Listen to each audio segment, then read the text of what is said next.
Oh my gosh. Hi, it's Mark.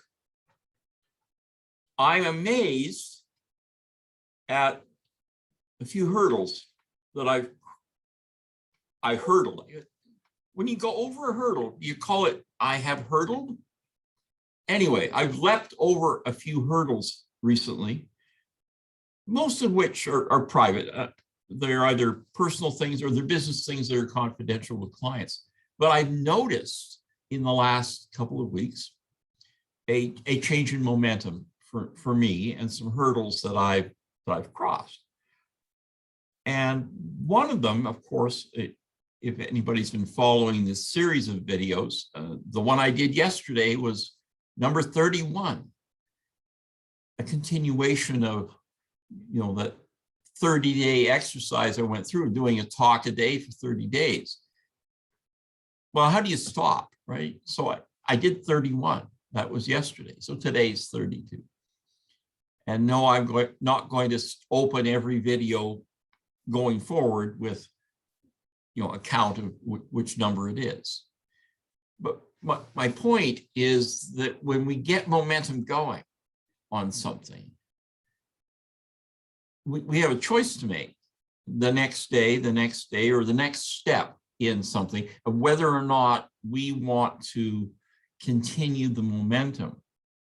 And this isn't about Newton's law about things in motion staying in motion. But it would be so easy to say, I accomplished that project. I finished that stage or that step. I'll just take it easy now. I'll take a day off. I'll take a week off, a month, a year. Well, in terms of my public speaking, you speak intermittently, right? You speak intermittently for free or for fun and occasional paid gigs. And then along comes a downturn in the economy in Calgary, which we had for a couple of years. So that puts a pinch in things. And maybe you back away from things and you talk every few weeks instead of every week, or every month instead of frequently. And then you take the pandemic period of a couple of years. And I think this experience that I've recently had of getting back in the saddle and doing something I love doing every day was more than just the exercise of, can I do it? Can I dust off the rust off my tools and practice this craft? I've proven to myself that I can. Pardon me, tickle in my throat there.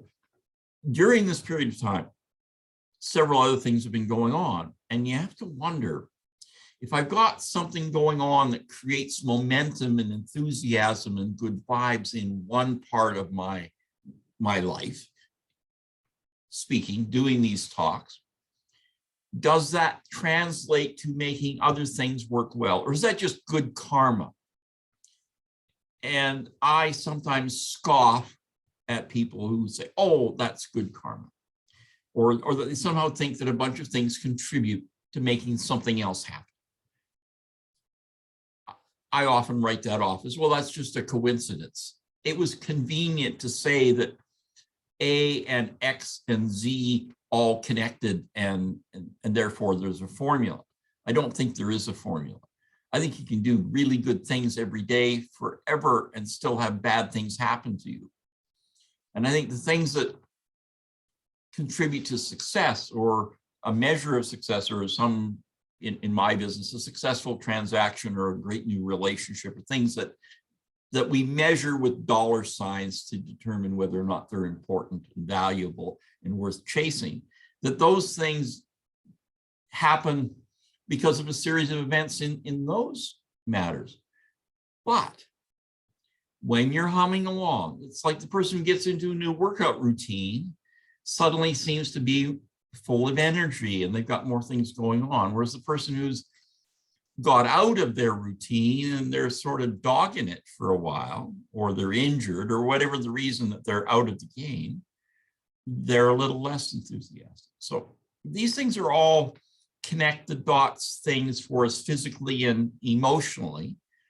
And I'm not saying that what works for me or what happened for me is going to have a parallel result for someone else. but we can do remarkable things, one little bit at a time. Between the time I was thinking about doing this talk this morning and the time I actually did it, I had several conversations on the telephone and several by email with some people, each of which were moving something along. Yeah. Do we get to the goal line? Is the transaction finished? No, but it's taking what happened yesterday and not letting it die for 2 days or a week and doing something today that's proactive, whether that's making a phone call or sending an email or doing something that's actually moving the schedule of something along. And we get that, of course, when it's a major project or we're in the throes of something big. You don't suddenly just stop and pause because there are important ingredients in that recipe that need to come together in a timely fashion. And there's usually a lot of pressure and time pressure. And even if we did forget, somebody or some organization would be reminding us to, press the button and click here and reply to this and move the fact puzzle along towards a conclusion. But I think for the rest of us, whether we're pursuing sales or business, whether pursuing connecting with or reconnecting with people for personal relationships or raising money for our charity, whatever it is we're doing, that momentum in one area carries over to another and to another. Right now, this day, and I'm recording this on, what day is today? Today is Wednesday, the 17th of November. If I thought about it for a moment, I would, of course, know that, but I just look at the calendar.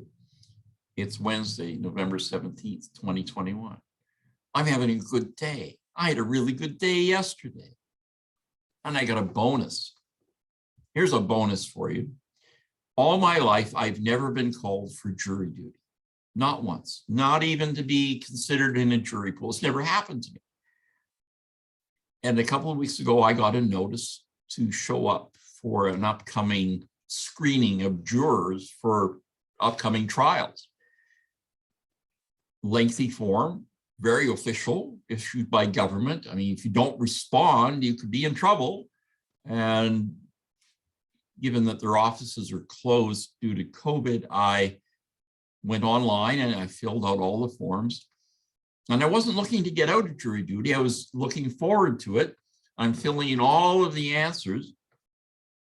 Got to the very end, and I had not given any disqualifying excuses or reasons that I should be excused until at the end I had to confirm whether or not I was over 65. And I am. So I clicked that button, and that took me into the next part of the function. It basically said, you can be exempt if you're over 65, which I think is discriminatory. It's age discrimination. Like if I was eligible to be exempt if I'm over 65, that's fine. Because some people, maybe they're not well, they've got health problems or whatever. But most people over 65 or are not working full time, or many are not working at all. So they're probably more available and they've got all that experience, and yet we get exempted because we're over 65. Anyway, I filled out that form and completed it thinking, okay, I'm saying I'm willing on all these other reasons. I'm answering this question truthfully. I'm over 65. And they didn't give me the choice. I'm just exempted. So I don't get to do jury duty. And I don't know if that's a blessing or a curse. I think I would have enjoyed doing that. I watched enough dramas on TV and movies about courtroom antics and trials, and I'm interested in legal matters. But I have that day free now. On the 2nd of December, I do not have to go to a bit of a cattle call for potential jurors. I got the letter yesterday confirming that I don't have to go. So I can book some appointments that day. So if you'd like to see some real, no, I have a freer schedule for the 2nd of December.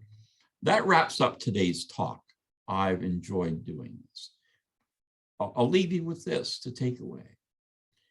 If you do something to create momentum, I think you'll find, as I have, that there are other byproducts. Now, that doesn't mean that the work isn't going to pile up because you got distracted with a whole bunch of other things. That's a reality to be managed. But if somebody phones you, call them back. Somebody sends an email. If they matter, write them back. Don't write them back next week. Write them back today. It might be, I don't have time for a long conversation today, but let's get together soon. It's some kind of acknowledgement and validation that somebody who reached out to you deserves a prompt response. And in terms of things you're wanting to move forward, sometimes just a one-sentence email to somebody, giving them an update or prompting them to, or asking them a question, keeps the conversation alive. This is the lubricant that helps relationships work better. That's it. That's a wrap for me. Cut. I'm Mark Kolke. Have a great day. Bye for now.